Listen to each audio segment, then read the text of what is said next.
Assalamualaikum warahmatullahi wabarakatuh.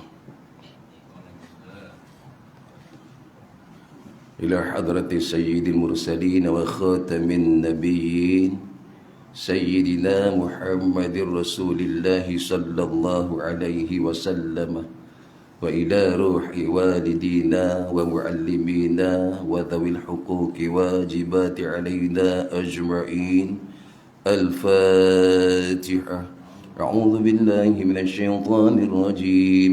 بسم الله الرحمن الرحيم.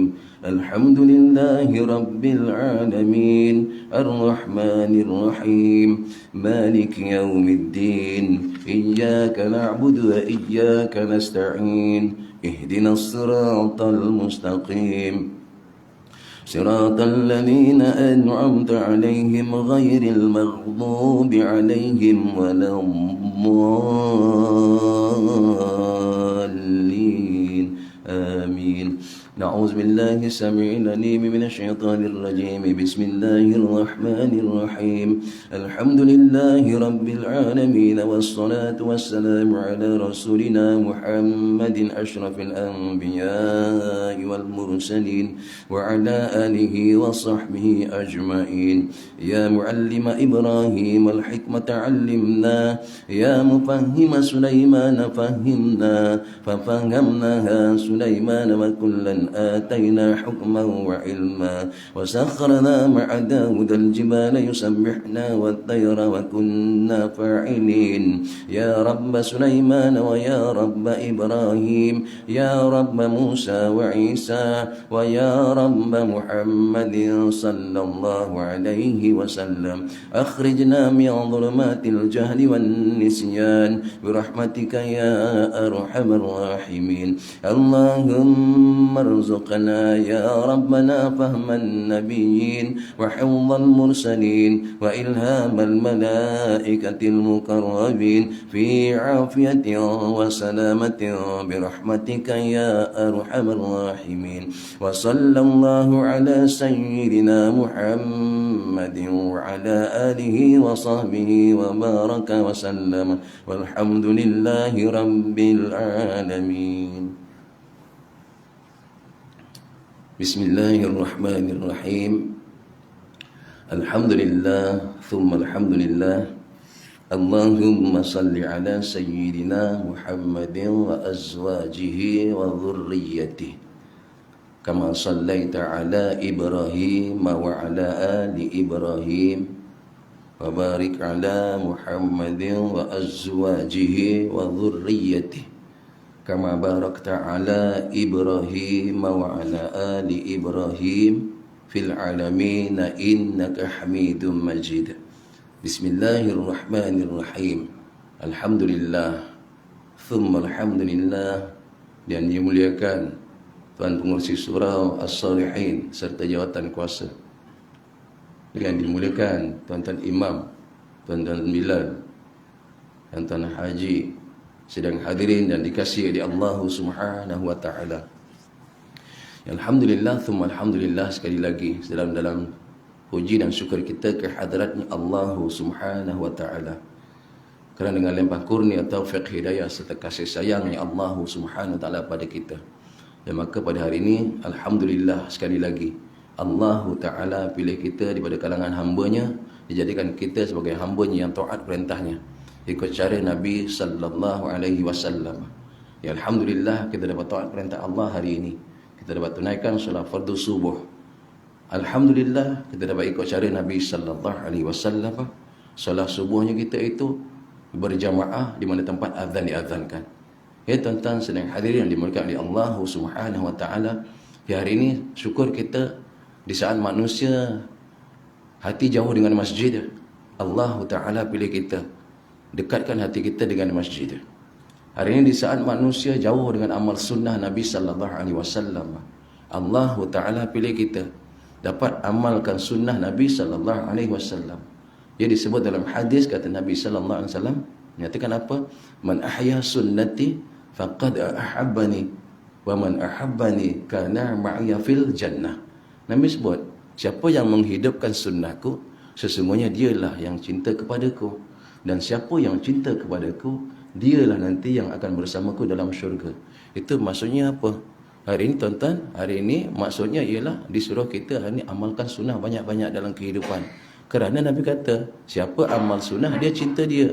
Siapa amalkan sunnahku, maka dia cinta aku. Siapa yang cinta aku, dialah yang akan bersamaku dalam syurga. Jadi ini satu kerja yang sangat mahal. Walaupun perbuatannya itu rasa bukan, yalah, macam tak berat, tapi sangat susah, sangat berat nak dilaksanakan. Kalau perbuatan solat berjamaah ni tak berat, ramai yang datang sahut panggilan Allah Ta'ala bila azan diazankan. Kalaulah tak beratlah solat berjamaah ni, maka ramailah yang datang solat berjamaah. Jadi oleh kerana kerja yang berat dan kerja yang mahal, inilah insan terpilih. Beberapa jiwa yang Allah Ta'ala pilih, Allah Ta'ala ambil kumpulkan di satu tempat yang Allah sangat suka. Tandanya hari ini ada sukanya Allah pada kita. Dan mudah-mudahan dengan apa barakahnya hari ini kita duduk dalam majlis, ya Allah Ta'ala ampunkan dosa kita juga dosa ibu bapa kita. Ya tuan-tuan sedang hadirin yang dikasihi Allah Subhanahu Wa Ta'ala, kenapa hari ini kita tinggalkan rumah kita untuk pergi ke surau? Kenapa tak buat sembahyang di surau, di rumah saja? Kenapa tak berjamaah di rumah je? Susah-susah nak ke surau, nak ke masjid kan jauh, susah jalan. Tuan-tuan hari ini ambil ibrah Isra' Mi'rajnya Nabi sallallahu alaihi wasallam. Kalaulah Nabi itu nak di mi'rajkan, nak jumpa Allah Subhanahu Wa Ta'ala, kena buat Isra' dulu. Mi'rajnya Nabi apa? Naik ke langit 1, ke langit 2, ke langit 3, sampai langit yang ke-7, sampai ke mustawa, sampai ke Sidratul Muntaha. Masya Allah, untuk jumpa Allah. Dan di mana tempatnya tak boleh dinyatakan. Mana tempatnya pun kita tak dapat nak mengatakan di sini dan di sini. Tak siapa yang boleh menyatakan tempat itu. Tapi tuan-tuan hari ini, untuk jumpa Allah dapat kefarduan solat, Nabi kena buat Isra'. Hari ini untuk kita jumpa Allah dalam keadaan kita solat, kita kena Isra'. Isra'-nya apa? Tinggallah rumah seketika. Bila Allah panggil dengan laungan azan yang sangat mahal, tinggalkan rumah sementara, pergilah surau, pergilah masjid. Nabi SAW bukan tak boleh kalau Allah nak isra'kan, kalau Allah nak mi'rajkan terus, tak payah Isra'. Mi'rajkan terus dari Masjidil Haram terus ke langit pertama Baitul Izzah, langit kedua, ketiga dan seterusnya. Boleh tak? Tak payah dibawa ke Masjid Al-Aqsa. Tapi tuan-tuan, ini satu kerja yang hari ini bukan nak dibiarkan gitu saja.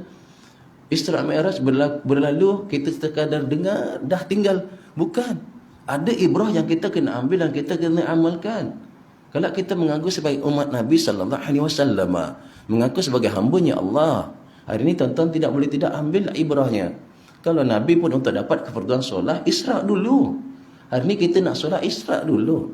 Apa Isra'-nya? Bila dipanggil oleh Allah, datanglah kemari Isra', lepas tu tinggalkan rumah sekejap, lepas tu balik semula. Nanti Nabi pun turun semula, balik semula ke Makkah. Untuk apa tuan? Ini untuk kita lah hari ini. Sama-sama kita hadamkan dalam hati kita. Sama-sama kita cuba beramal. Tapi tuan, berapa benda yang mahal ni tuan-tuan, yakinlah bila mahal tak akan ramai yang dapat. Ya, masuk kedai RM2, kedai murah, ramai yang berebut-rebut masuk. Tapi tuan masuk kedai emas, satu hari 10 orang pun jarang nak masuk. Lagi musim PKP, lagi musim pandemik.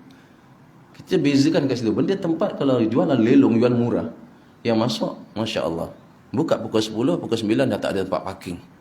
Tapi kalau kedai emas tu, dia sediakan tempat parking yang luas macam mana pun tak datang-datang pengunjung dia. Kerana kedai mahal, barangnya mahal. Tuan-tuan, solat berjamaah ni mahal tuan. Betul. Buat satu dah buat 27 tu mahal. Jadi hari tuan-tuan, insan terpilih Allah pilih. Kita ambillah ibrah daripada Isra' Mi'raj. Datanglah kita hari ini ramai-ramai. Isi ruang masjid, isi ruang surau. Kerana apa? Nabi pun hari ini tinggalkan Masjid Haram ke Masjid Al-Aqsa.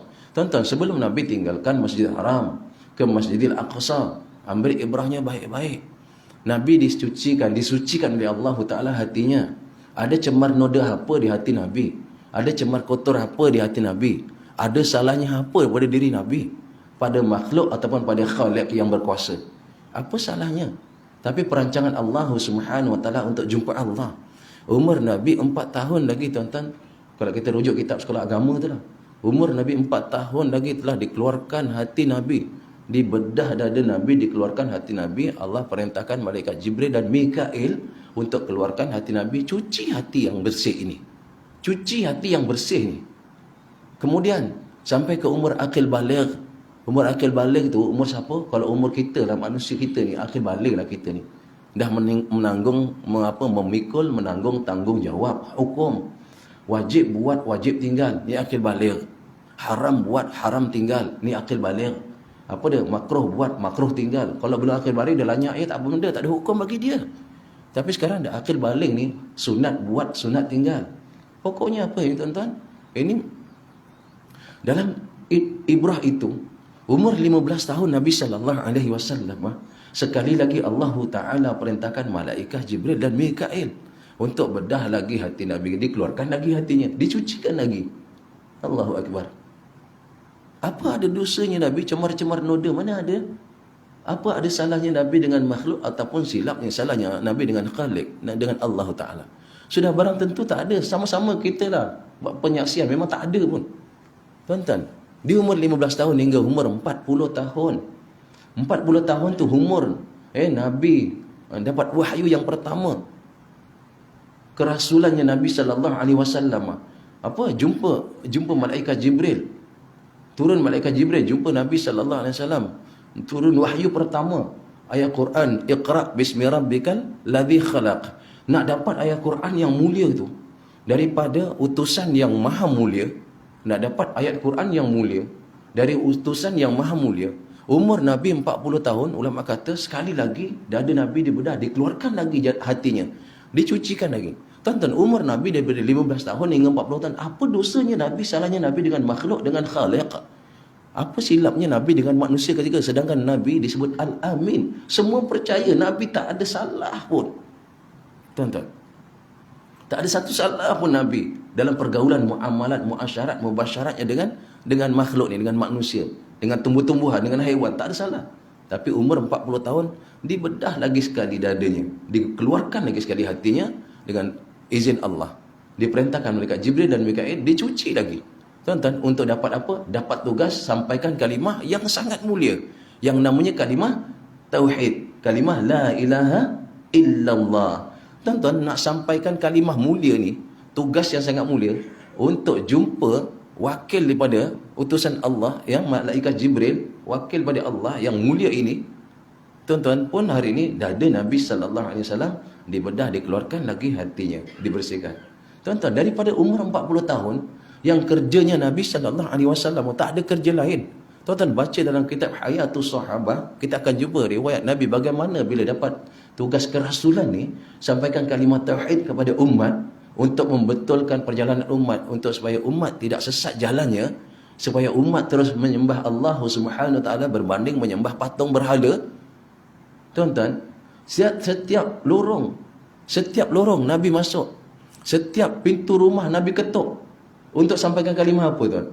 Sampaikan kalimah tauhid, kalimah la ilaha illallah. Setiap lorong, setiap rumah, tak ada satu rumah pun yang Nabi tak ketuk. Tak ada satu lorong pun yang Nabi tak masuk. Bila Nabi ketuk, kalau tuan rumah terkeluar, Nabi kata apa tuan? Qulu la ilaha illallah tuflihun. Kamu sebutlah, lafaz kalimah la ilaha illallah, kamu berjaya. Tuan-tuan, daripada umur 40 tahun sampai umur 40, sampai umur 51 tahun, kerjanya itu je kerjanya. Setiap lorong, setiap rumah, semua diberitahu untuk kalimah tauhid, kalimah mulia ni. Kemudian umur 51 tahun, tahun yang ke-11 Nabi jadi Rasul. Tuan-tuan, sekali lagi Allah perintahkan malaikat Jibril dan Mikail bedah lagi dada Nabi, dikeluarkan dada Nabi, disucikan, dibersihkan. Ada kotor ke? Kerja yang sangat mulia, sampaikan kalimah untuk kenal Allah, itu ada kotor cemar noda ke di hati Nabi? Sudah tentu kita kata tak ada, tuan-tuan. Begitu sekali untuk jumpa Allah, perancangannya itu dicuci untuk jumpa yang maha suci. Kemudian pada umur 51 tahun untuk Isra Mi'raj, yang hari ini 2 hari lepas, 3 hari lepas ya, kita telah sambut Isra Mi'raj itu pada kali yang ulang tahun yang berapa ni? Yang ke-1445 tahun kefarduan solat. 1445 tahun dulu dah kefarduannya. Jadi alhamdulillah, kita dihidupkan lagi, kita diadakan pada ketika hari ini pada ketika zaman umat akhir zaman, dan diberi kita kekuatan, kemampuan untuk kita terus jaga solat 5 waktu, lagi-lagi berjamaah di mana tempat azan diazankan. Tuan-tuan dikasihi Allah Subhanahu wa taala. Maka di sini ambillah ibrah. Esok kita nak jumpa Allah, adakah hati kita sesuci hati Nabi yang telah memang suci? Insan yang suci lagi, memang tak ada lagi insan yang lebih mulia daripada Nabi sallallahu alaihi wasallam. Tak ada lagi insan yang terbaik selain daripada Nabi sallallahu alaihi wasallam. Tak ada. Namun hari ini untuk jumpa Allah Subhanahu wa taala, Allah taala perintahkan dicuci hatinya. Jadi kita besok untuk kita menghadap Allah Subhanahu wa taala, untuk kita jumpa Allah, ada jaminan ke tidak hati kita suci sesucinya hati Nabi? Kalau tidak, kita tak tahu apa akan jadi pada diri kita. Ya tuan-tuan, hari kita ambil tamsilnya lah. Misalnya beginilah. Tuan-tuan, ya, kita ada kurta, ada jubah yang putih, kurta yang sangat putih, bersih, yang sangat bersih. Kita lah hari ini. Sebab Allah Subhanahu wa taala lahirkan kita ke dunia macam satu kain ataupun jubah yang kita ibaratkan pada kita yang sangat putih. Tak ada satu cemar noda, tak ada satu titik hitam, tak ada tumpuk-tumpuk hitam, tak ada. Bila hari ini jubah tu kita pinjamkan kepada sahabat kita, kita pinjamkan kerana dia tak ada pakaian untuk solat, kita bagi pinjam. Sehari, 2 hari, 3 hari, 4 hari, seminggu ke. Kemudian sudah cukup dia dah ada pakaian, maka tuan-tuan, dia pulangkan jubah yang dia pinjam. Kita lah hari ini, kita ibarat jubah tadi tu. Bila dipulangkan, rupa jubah tu ada titik-titik cemar noda hitam, ataupun ada tumpuk-tumpuk hitam pada jubah tu. Kita sebagai tuan punya jubah, bila dipulangkan, kita pandang-pandang, kita belek-belek, ini titik-titik hitam kotor ni. Kita kata, ni titik-titik hitam, ataupun ni tumpuk-tumpuk hitam, teruk sangat kotornya. Maka kita kata apa? Basuhlah dulu nak pulang. Kita kata pulang basuhlah dulu pinjam bersih kan. Itu kita lah. Jadi maka si peminjam dia cakap, saya dah basuh dah. Bagaimana basuhnya? Saya dah gonyol dah, betul. Dah gonyol habis dah. Guna sabun lah. Saya dah guna sabun. Guna sabun pun tak bersih juga. Guna klorak. Klorak pun dah tuan. Ni nak pulang baju ni, nak pulang baju. Klorak pun dah tak hilang. Rebus saja lah. Nanti hilang kotornya. Tuan-tuan, hari ini kita nak kembali kepada Allah Ta'ala. Kalaulah kita macam kain yang putih dulu Allah Ta'ala pinjam kita kat dunia, sudah tentu besok kita akan kembali kepada Allah, dikembalikan kepada Allah, diambil oleh Allah. Allah nak yang suci bersih, ibaratnya kain tadi. Hari ini kalau kain itu kotor, kita tak tahu di lembah mana kita masuk. Di lembah mana kita akan masuk untuk dicucinya hati kita. Entah di lurah mana nanti kita ditaruh, direbus di kawasan mana, kita tak tahulah, untuk menyucikan hati kita untuk jumpa Allah Subhanahu wa taala. Tuan-tuan, Allah Maha Suci. Dia nak yang jumpa Allah tentu orang yang telah dicuci bersihkan. Jadi hari ini kita ni pinjaman di dunia seketika. Cari bekalan untuk akhirat, untuk sucikan hati kita. Ulama kata apa? Hari ini kalau Nabi untuk jumpa Allah, hatinya dikeluarkan, dicuci hatinya. Kalau kita nak jumpa Allah, adakah kita perlu dikeluarkan hati kita dicuci? Jumpa doktor, wahai doktor, bedah dadaku ini, keluarkan hatiku, cuci hatiku. Kenapa pula? Banyak dosa ya doktor. Ni kotor hati aku. Ni bukan kotor ni. Bukan tumpuk-tumpuk, bukan titik-titik. Ini tumpuk-tumpuk doktor.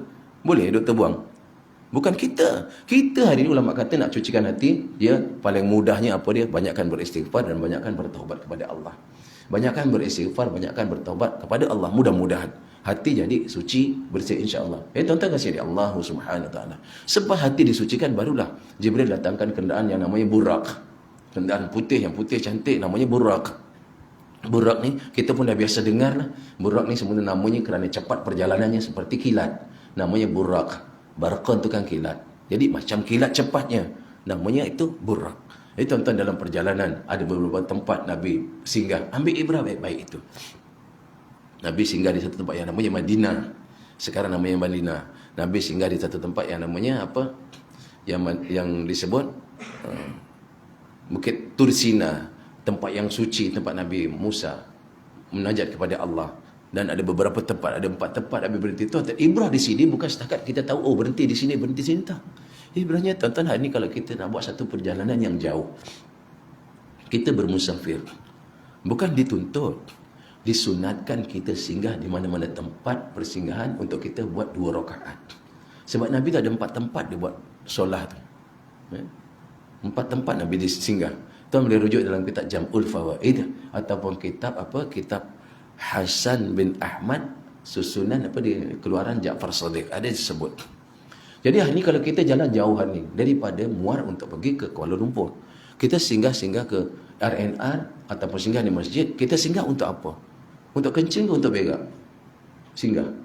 Singgah masjid dah sekejap. Singgah kencing ke berak? Kencing. Bukan suruh singgah kencing. Suruh singgah pertama sekali 2 rakaat. Ini ibrahnya perjalanan Nabi, jalannya jauh. Jadi singgah tuan. Ambillah keberkatan di situ dalam perjalanan yang jauh. Bukan singgah, berhenti sekejap nak, berhenti sekejap. Kenapa berhenti ni? Belum sampai lagi, belum ada separuh jalan. Berhenti sekejap. Nak apa? Nak berak. Nak berak, bukan. Bukan nak berak. Nak 2 rakaat. Di samping 2 rakaat ambillah kesempatan berak. Di samping 2 rakaat ambil kesempatan buang air kecil ke besar. Tuan-tuan, singgahlah. Ini kalau tak nak singgah tak apa, dia sunat je.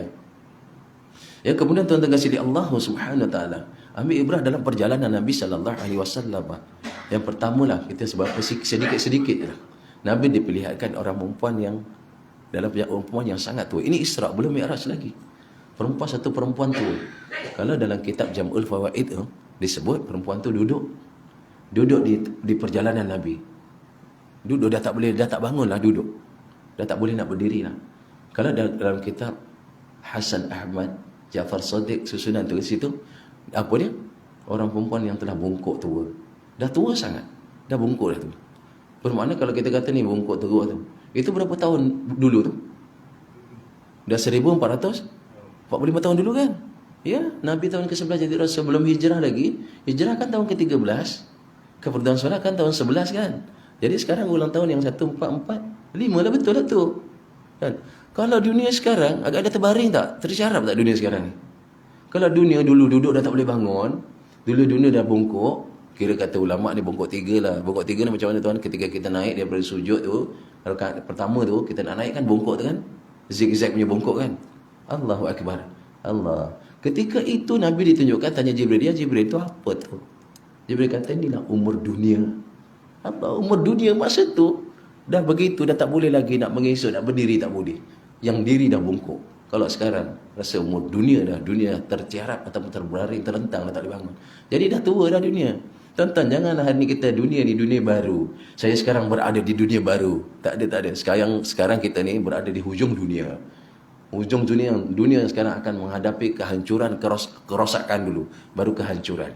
Dunia akan hancur, tak lama lagi, entah bila lah. Kita tunggu, kita hancur dulu ke dunia hancur. Dah hujung sangat dah. Kalau dulu dah begitu tua lagi, sekarang lagi tua, subhanallah. Tuan-tuan, kalau kita lihat satu orang perempuan, mungkin kita pernah dengar contoh-contoh orang perempuan yang umur, tadi orang perempuan tu ditunjukkan, ada orang perempuan umur 100 tahun dah, umur 100 tahun dah. Tengok cantik macam umur 20 tahun dah dia boleh jumpa. Kenapa ni cantiknya? Solid. Hari-hari saya bermake up. Hari-hari saya berbedak make up, shadow. Hari-hari saya bercilibu. Memang nampak muda, nampak umur macam 20 tahun. Boleh jaga Ismail? Tak boleh, kita tengok pun geli lah. Umur 100 tahun di make up, shadow, dia akan tetap nampak tua dia tu. Dunia sekarang ni tuan, solid macam mana pun dah akan hancur, dah tak nampak cantiknya dah. Bukan dunia baru ni. Ini dunia dah tua dah. Solid macam mana pun. Nak kata lawa tak ada. 80 tahun sudah cukup. Disolid sebagaimana cantik pun dah tak boleh cantik dah. Alah, tak berkenan lah kita tengok. Ini dunia kan. Okey, yang kedua, Nabi diperlihatkan apa? Orang yang menghempaskan kepalanya dengan batu. Ada kata ni daripada hadis yang dhaif ke apalah. Rujuk je lah pada hadis dalam kitab pun disebutkan. Dia hempas kepala dia dengan batu, kemudian batu tu tercampak jatuh. Kepala yang hancur tadi tu jadi semula, ambil lagi batu, dia hempas lagi kepala dengan batu yang jatuh, ambil lagi hempas kepala. Tuan-tuan, ini perkara ni sekarang ditunjukkan dulu ketika Isra'nya Nabi. Sekarang perkara inilah yang dicari-cari oleh manusia, yang dia besok nak buat kerja, nak hempas kepala dia sendiri. Sekarang manusia sedang sibuk mencari susahkan diri dia sendiri. Dia nak susahkan dia lah. Susahnya apa? Diperintahkan oleh Allah Subhanahu Wa Taala suruh sembahyang, tapi sibuk tinggalkan sembahyang. Apa ibarahnya orang yang menghempaskan kepala dengan batu? Inilah umat Tuhan, kata Jibril. Umat yang bagaimana ni? Umat yang hari ni lalai sembahyang. Tuan-tuan, jadi bermakna ni, kalau kita nampak ada orang tak sembahyang, kalau kita tahulah ada orang tak sembahyang, kena ajak mereka kepada sembahyang. Kalau mereka tak nak juga, memang dia tu cari jalan untuk dia menyusahkan diri dia sendiri. Dia sendiri, bukan dia disusahkan, dia mencari jalan untuk dia disusahkan. Siapa yang menyakiti diri dia sendiri, dia menyakiti diri dia sendiri. Allah zalim ke? Allah tak zalim, tapi dia sedang mencari jalan untuk dizalimi. Yang zalimi dia sendiri. Ini sembahyang. Ditunjukkan awal-awal lagi. Jadi hari ini Nabi pun sebut as-salatu kan ra'si fil jasad.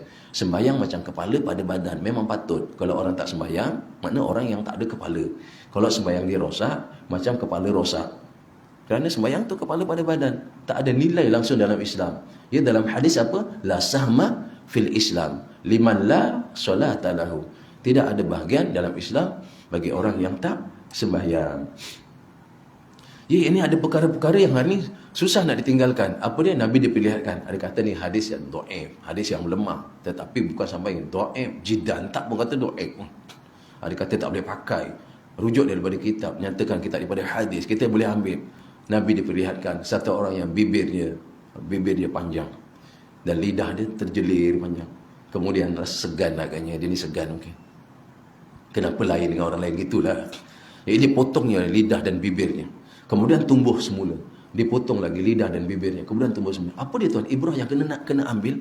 Inilah perkara yang sekarang manusia susah nak tinggalkan. Apa dia? Ini umat Tuhan. Yang bagaimana umatku tu? Rupanya yang selalu memfitnah. Kerjanya buat fitnah. Tak ada kerja lain. Kerjanya fitnah. Esok bibirnya panjang dan dipotong. Orang yang memfitnah ni, bukan dia ada perkara lain yang menyusahkan dia tak. Dia sedang cari jalan untuk dia susahkan dia. Dan ditunjukkan orang yang memfitnah, dia potong bibir dan lidahnya sendiri, dia potong sendiri. Ini fitnah. Jadi berjaga-jagalah. Ini sebaran fitnah, subhanallah. Sekarang fitnah dekat tangan boleh fitnah. Hantar jadi WhatsApp dan macam-macam lah sekarang dunia moden. Perkara ini susah nak ditinggalkan. Sedangkan telah ditunjuk awal-awal dulu. Oh, saya tak fitnah. Saya cakap dia betul. Kalau betul tu namanya ngumpat. Kalau tak betul namanya fitnah. Menyebut diri seseorang kalau betul namanya ngumpat. Kalau tak betul namanya fitnah. Dan mana satu nak cakap ni? Diam aja lah, jangan cakap. Nah, kalau tadi fitnah, kalau ngumpat nanti ngumpat. Ngumpat pun hampir ditunjukkan juga. Kita potong masa Mi'raj Nabi. Daripada Masjid Al-Aqsa untuk naik ke Baitul Izzah, di langit pertama dan langit kedua, ketiga itu banyak ibrah di situ. Kita ambil sedikit. Nak tahu orang ngumpat. Tadi fitnah ya, bibirnya dipotong, lidah dipotong. Yang ngumpat itu kan. Nabi diperlihatkan orang yang berkuku tembaga, dikeruk muka dia ni. Digaruknya muka dia. Kemudian digaruk lagi. Kemudian dihancur muka, hancur, digaruk lagi. Ini Nabi tanya Jibril, ya Jibril ni apa? Ini Mi'raj, ini masa Mi'raj.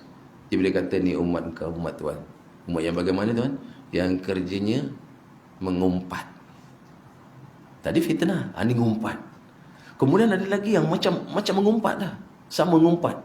Apa dia? Nabi dilihatkan orang yang mengikis, menyiat dia punya daging rusuk dia, disiat. Kemudian daging rusuk itu, kemudian dikopek, disiat, dimasukkan dalam mulut dia. Makan kamu ini, makan daging kamu ini. Seperti kamu makan daging saudara sendiri. Apa tuan? Ya, saya berperingkaslah ibrahnya. Kata Jibril, ini umat Tuhan yang suka mengumpat. Tadi fitnah, potong fitnah. Ini ngumpat, makan daging sendiri. Kopek tulang rusuk ni, daging ni masuk dalam mulut sendiri. Ini ngumpat. Ngumpat tu apa? Cakap pada orang tu tak suka tu. Betul, itu ngumpat. Salah, fitnah. Dah macam mana ni? Jadi cakap ialah perkara yang betul. Allah. Tuan-tuan kasih dia Allah Ta'ala. Ini lebih kurang satu macam ngumpat lah ni. Ni macam ngumpat, macam fitnah. Apa dia? Nabi diperlihatkan satu ekor lembu yang datang daripada ruang laluan yang kecil. Kemudian dia keluar. Lembu ni nak masuk semula ke laluan tersebut. Laluan yang sempit dia keluar, dia boleh keluar. Kemudian dia tak boleh masuk. Nabi kata kepada Jibril, ya Jibril, ni apa hal pula ni? Tuan-tuan, Jibril kata, ini umat Tuhan. Umat yang bagaimana? Umat yang ni cakap, terlepas cakap. Dah lepas cakap tu, habis dah perang-perang dekat orang ni. Habis semua dah macam-macam disebut. Kemudian dia menyesal pula tu. Allah, menyesal ini, apa gunanya menyesal ni kan? Ibaratnya, tu macam lembu dah keluar lubang, nak masuk semula. Menyesal, dia keluar. Kita besok menyesal, tak ada gunanya dah. Allah. Tuan-tuan, ni ibrahnya, itu peristiwa Mi'raj. Tuan-tuan kasih dia Allah Subhanahu Wa Ta'ala. Bila sampai di Baitul Muqaddis, Sampai di Masjid Aqsa lah. Sebab ceritanya dari Al-Qurannya apa? Subhanalladzi asra bi'abdihi lailam minal masjidil haram ilal masjidil aqsa alladzi barakna haulahu linuriyahu min ayatina. Kata Allah lah, innahu huwas samiul basir. Kan tadi ayat Quran tu perjalanan daripada Masjidil Haram. Dia tak cerita jalan mana. Jalan masjid ke masjid, masjid ke masjid. Tadi keadaannya awalnya mesti bersih. Sebab itu tuan-tuan kita tadi nak pergi surau, nak Isra' tadi. Tuan-tuan Isra' ni kan sekarang tengah Isra'. Lepas tu kita sembahyang tu kan Mi'raj, jumpa Allah, Mi'raj kan. Tadi kita nak pergi sembahyang tu, kita wuduk kat rumah kan. Sebab itu Nabi tu nak pergi jumpa Allah, dibersihkan. Kita bersihkan diri kita, cara wuduk lah cara membersihkan diri kita. Bersihkan muka kita yang penuh dosa daripada muka. Bersihkan dosa yang ada daripada tangan. Bersihkan dosa yang ada daripada kaki. Sebab itu jumpa Allah, wuduk, lepas tu kita Isra', ni Mi'raj. Lepas ni Nabi Mi'raj. Sebelum Mi'raj, bila sampai di Masjidil Aqsa, Nabi tambat. Nabi tambat apa? Tambat burak. Yang tadi kalau panjang cerita, kalau kita ngondo panjang lagi lah cerita. Yang dipujuk oleh Jibril, ini burak, ini kamu tak kenal ke ni siapa ni? Kau tak malu ya orang ni nak naik, nak menunggangi kamu tak nak. Kamu tak malu ya? Jibril kata pada burak. Tahu siapa ni? Inilah insan mulia, insan pilihan Allah untuk jumpa Allah, tuan. Burak punya malu, tuan, ya Allah. Sebab itu satu perkara itu, kalau orang keras-keras hati ni pujuk. Orang keras pujuk, kalau boleh tak boleh pujuk tinggal sepak ya kata. Makin pecahlah hati kita. Orang dah tak boleh dipujuk, nak pujuk dah tak boleh tinggal, tuan. Jangan banyak cerita lagi, menyusahkan. Jadi ini Jibril, ini ibratan. Mula-mula burak tu lompat-lompat tak nak, tuan. Dia punya keras macam marah tak nak. Kena tak kenal, tapi bila Jibril pujuk, burak, kau tak malu Ini yang naik bukan sembarang orang ni, burak. Ini pilihan Allah. Allah malunya burak. Burak rendahkan diri, Jibril, Nabi naik mudah je kan. Bila sampai di Masjidil Aqsa, Nabi tambat burak. Tak ada riwayat kata Jibril yang tambat. Sebab tadi ditonton oleh Jibril sebelah kanan, Mikail sebelah kiri. Tapi tuan, bukan ada riwayat kata Nabi yang ikat di tempat ikatan kenderaan Nabi-Nabi terdahulu ketika pergi ke Masjid Aqsa. Tempat sama diikat. Namanya tempat ikat kenderaan, tempat ikat burak. Kenapa Nabi ikat? Kalau tak ikat, pergi ke? Meraya-meraya jalan-jalan cari makan. Tak ada, tuan. Ini burak. Bila kenal ini insan mulia yang duduk di atas jasadnya, dia rasa dia dimuliakan. Kalaulah Jibril kata, burak, engkau tunggu dekat sini sampai hari kiamat. Nanti aku datang dengan Muhammad, aku jumpa kau lagi. Burak tak akan pergi, tunggu sampai kiamat. Kalau ini kau tunggu 1000 tahun lagi aku datang, burak pun tak akan pergi. Nanti aku akan datang, kau masih ada lagi situ. Tapi tuan, Nabi ikat kenapa?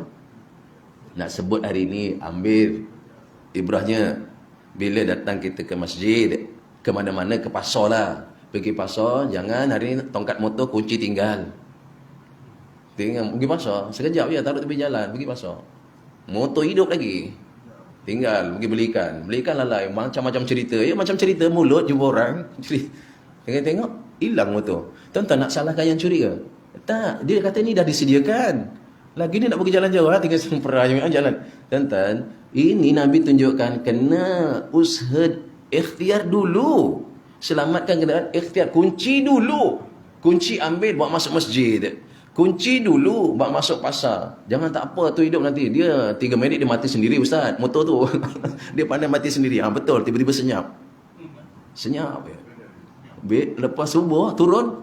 Senyap betul. Nak salahkan siapa? Jangan pukul kepala, ada rugi banyak. Tak ada. Nak tadilah buat. Nabi tunjuk, ini burak, walaupun dah kenal siapa tuan yang numpang dia tu, Nabi ikat.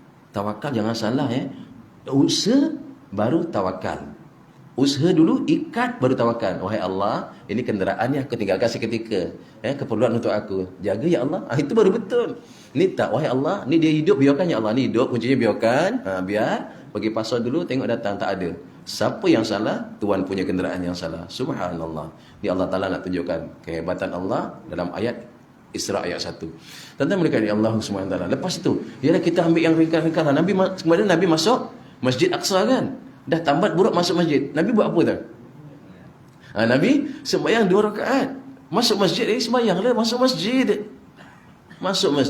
sembahyang. Sembahyang berapa? 2 rakaat tak apa. Masjid mana tuan singgah, masuk sembahyang. Nabi di Masjid Aqsa, lepas tambat kenderaan, lepas kunci motor, kunci kereta, masuk kocek kita, sembahyang. Baru tenang. Allah, baru tenang. Kalau tak, mana kunci tadi? Allah.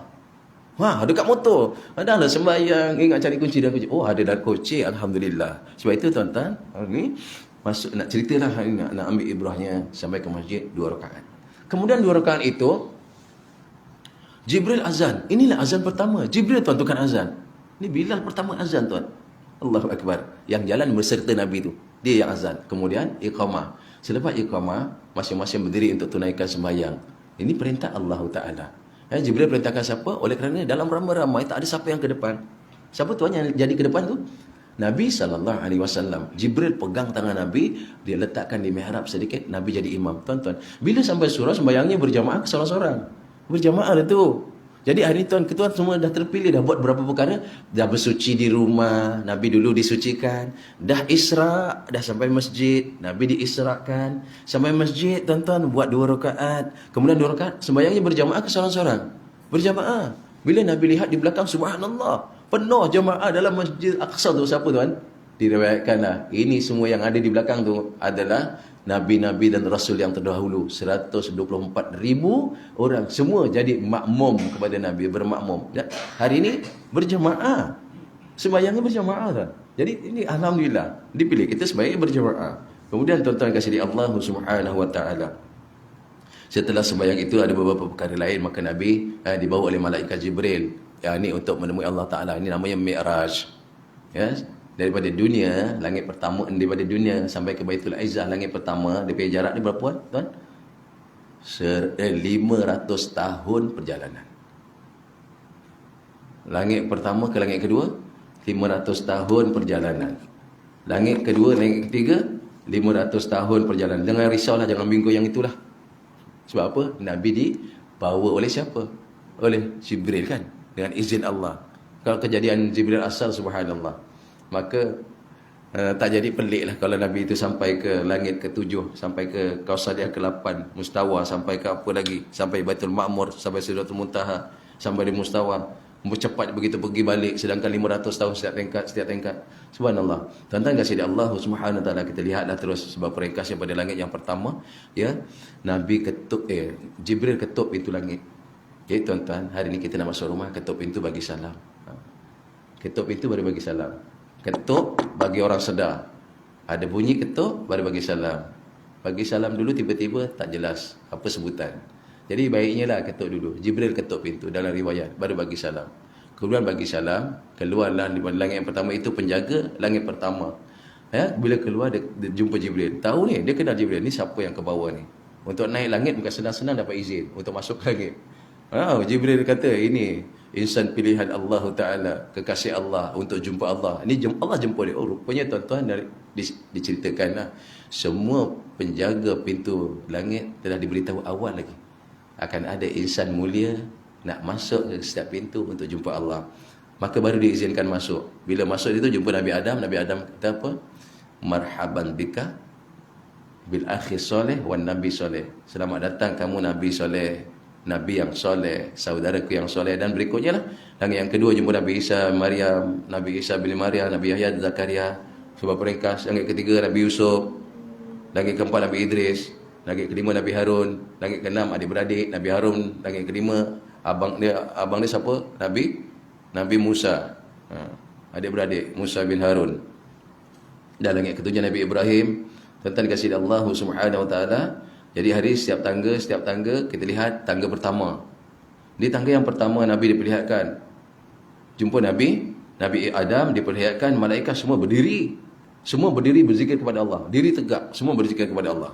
Okey, di langit yang kedua Nabi diperlihatkan malaikat yang semua sedang rukuk buat selama-lama. Ini kata Jibril, dia rukuk selama-lama sampai hari kiamat ni, dia punya rukuk selama-lama. Langit pertama buat apa tadi? Malaikat semua diri selama-lama. Qiyam berzikir selama-lama. Langit yang kedua, malaikat semua sedang rukuk selama-lama. Di langit yang ketiga jumpa Nabi, iaitu jumpa Nabi Yusuf, malaikat sedang sujud selama-lama. Sujud selama-lama. Tuan-tuan, tetapi dalam keadaan sujudnya selama-lama itu, bila Nabi masuk ke langit yang ketiga, beri salam, maka malaikat itu semua tinggalkan perbuatan sujud lalu duduk. Yang sedang sujud selama-lama, dia tinggalkan kerja sujud, dia duduk. Dia duduk buat apa tu? Dia jawab salam Nabi sallallahu alaihi wasallam. Tuan-tuan, kan sedang taat tu sujud. Kenapa dia tinggalkan sujud? Dia engkar perintah Allah ke apa tu? Sedang patutnya dia sujud selama-lama, tapi kenapa dia tinggalkan? Kerana tuan-tuan, ada ulama kata, saya sebutkan, Nabi tu lebih mulia daripada sujudnya malaikat. Sedang sujud, tapi Nabi tu, kehadiran Nabi tu, jawab salam tu, tuan-tuan, lagi mulia berbanding sujudnya dia. Sebab itu dia duduk antara dua sujud, kemudian dia jawab salam, kemudian dia buat apa? Dia sujud semula sampai hari kiamat. Tak bangkit lagi. Sebab itu tuan-tuan, hari kita sembahyang, sujudnya ada 2 kali. Boleh rujuklah dalam kitab Niyatul Musalli, insya-Allah kita jumpa. Dan di langit yang keempat, jumpa Nabi Idris di situ, malaikat semua sedang bertasyahud. At-tahiyyatul mubarakatus salawatut tayyibatu lillah. Berpuji-puji akan Allah. Di langit yang kelima jumpa Nabi Harun, apa malaikat buat di situ? Semua sedang bertasbih, subhanallah, subhanallahi, subhanallah. Dan di langit yang keenam jumpa malaikat, segalanya malaikat di situ sedang bertakbir, Allahu akbar, Allahu akbar, Allahu akbar. Langit yang ketujuh jumpa Nabi Ibrahim, dan di langit situ malaikat semua sedang puji Allah apa? Ya salam, ya salam, ya salam. Tuan-tuan kasih Allah Subhanahu wa taala. Inilah perkara yang ditujukan kepada Nabi. Nampak malaikat berdiri tegak, malaikat rukuk semua, malaikat sujud semua, malaikat bertasyahud, tahiyat semua. Lagi apa tadi? Malaikat bertasbih semua, malaikat bertakbir semua, malaikat berucap salam semua. Perkataan inilah yang katakan Nabi rasa alangkah eloknya kalau perbuatan ini aku dapat buat segalanya. Tuan-tuan, jumpa Allah, inilah perkara yang Nabi disuruh buat, iaitu sembahyang 50 waktu. Tuan-tuan dikasihi Allah Subhanahu wa taala, banyakkan 50 waktu? Boleh tak Allah Taala bagi 5 waktu? Boleh terus bagi 5 waktu, tak payah susah-susah lagi. Tapi tuan, disebutkan 50 waktu, rupanya tuan-tuan, Allah Subhanahu wa taala suka Nabi datang jumpa Allah. Merayu pada Allah, wahai Allah, kurang lagi ya Allah, kurang lagi 5. Dah turun jumpa Nabi Musa, minta kurang lagi. Kerana Nabi Musa cakap apa? Hadiah apa dapat ni sembahyang 50 waktu? Banyak sangat 50 waktu tu. Umat aku pun sembahyang isyak aja 2 waktunya. Umat Nabi Musa ni isyak 2 waktu pun tak boleh nak buat. Ini kau 50 waktu, tak boleh, tak boleh. Ini bujuk Nabi Musa. Jadi mohon pada Allah, minta kurang. Tuan-tuan, minta kurang tu 5. Boleh dikurangkan terus 45. Boleh kurangkan tinggal 5, tapi mohon lagi. Rupanya Allah Ta'ala suka tuan-tuan hari ni merayu pada Allah. Suka doa harap penuh pada Allah. Nabi jumpa Allah, Allah suka merayu pada Allah. Jadi tuan-tuan kasih Allah Ta'ala, maka dapat 50 waktu, buat 5 waktu macam 50 waktu. Tuan-tuan, akhirnya ambil Ibrahim baik-baik. Bila sampai langit ketujuh, bila habislah keperluan solat, Nabi jumpa Nabi Ibrahim untuk semula turun semula. Nabi Ibrahim kata apa? Ini wasiat. Bumi syurga sangat subur. Jadikan amalan kita. Bumi syurga sangat subur. Kata Nabi Ibrahim, bercocok tanamlah untuk supaya tumbuhan syurga nanti menunggu kita di sana. Cocok tanamlah. Mudah-mudahan dengan sebab kita cocok tanam di dunia ini, kita ditunggu oleh tumbuh-tumbuhan, tanam-tanaman yang menunggu kita untuk kita masuk syurganya Allah. Apa dia? Kata Nabi Ibrahim, 5 perkara. Sampaikan salam kepada umat, bumi syurga sangat subur, buatlah cocok tanam atas 5 perkara ini. Mudah-mudahan kita dapat amalkan, insya-Allah. Bahasakan lidah kita zikir kepada Allah. Kata Nabi Ibrahim, yang pertama, subhanallah. Banyakkan subhanallah. Yang kedua, alhamdulillah. Yang ketiga, la ilaha illallah. Yang keempat, Allahu akbar. Yang kelima, tawakal sungguh-sungguh, la haula wala quwwata illa billahil aliyil azim. Tuan-tuan, ini wasiat Nabi Ibrahim kepada Nabi Muhammad, sampaikan kepada umat, jangan tinggalkan 5 untuk cucuk tanam syurga kita. Kerana bumi sangat subur. Sekali lagi apa dia? Subhanallah, alhamdulillah, la ilaha illallah, Allahu akbar, la haula wala quwwata illa billahil aliyil azim. Ni yang kelima ni, serah pada Allah. Tadi dah puji-puji kan? Puji dah. Minta yakin Allah, engkau satu Allah. Kemudian apa dia? Yang kelima, aku tak mampu ya Allah nak buat taat kecuali dengan pertolongan kau. Aku tak mampu nak buat taat kecuali dengan izin kau. La haula wala quwwata illa billahil azim. Apa? Aku tak mampu nak tinggalkan maksiat kecuali dengan pertolongan. Satu apa? Tak mampu buat taat kecuali dengan izin, tak mampu tinggal maksiat kecuali dengan pertolongan Allah. Tuan-tuan kasih di Allah Subhanahu wa taala, mudah-mudahan serba sedikit ibrahnya mudah-mudahan dapat. Ya, nak pergi masjid, mula-mula kena wuduk, bersihkan diri. Kemudian buat isra' sampai masjid 2 rakaat. Kemudian 2 rakaat sembahyang 2 rakaat, barulah kita hari Mi'rajnya. Sembahyang itu Mi'raj bagi kita orang mukmin. Mudah-mudahan Allah Taala pilih kita terus lagi dan lagi dapat jadi sebagai hamba-Nya yang taat perintah Allah, ikut sunnah Nabi sallallahu alaihi wasallam. Insya-Allah siapa yang taat perintah Allah, ikut sunnah Rasulullah, dia orang yang dapat kejayaan dalam dunia dan dapat kejayaan di hari akhirat insya-Allah. Aku qauli hadza wa nastaghfirullahal azim li wa lakum wa billahi taufiq wal hidayah. Assalamualaikum warahmatullahi wabarakatuh.